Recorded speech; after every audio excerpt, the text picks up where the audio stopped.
بزانم ئێستا پیشان دەدەم ئەوەش گوتیم بزانین کو دەبیت ئێستاس پێر بوویمە تااقەتم نەمایە گەنجی گەنج گەنجی کا پیر بووی باشە شەراب بۆ چی باشە شەراب بۆ کنکڵین باشە بەری دەی لۆ دەرمانی باشە یعنی ئەوی ترسابی خوا نەکرانێ ئەوە دەبی پەنگرەکی گەشت بکەن هەندێک شەرابی بەسەریدا بکەن ئەو شەرابە ساردبی بەیانی بخوا لە باتی هەموو دەرمان باشتر ڕاستەکەن شەراب ئینسان گەنجەکانەوە جوونت میکنه.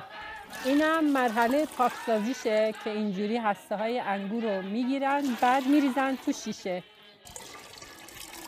آب انگور آماده است میریزه توی این شیشه بعد چند ماه نگه میداره. چند منگه ببمنه توا؟ 40 روز. مامان فخری صاحب یه برند 50 ساله شرابه. با همین امکانات تونسته نظر خیلی از توریست‌ها رو جلب کنه و چندین مدل شراب با کیفیت تولید کنه. از شراب انگور بگیر تا انجیر و برنج و انار و لیمو.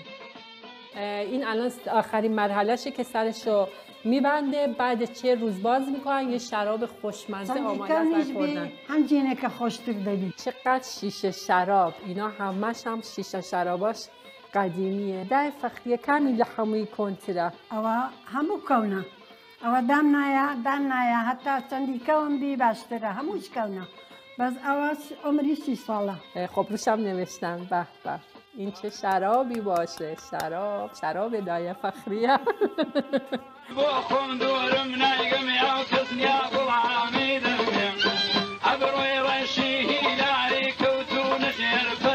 این هم شراب شقلاوه تا یه برنامه دیگه خدا نگهدار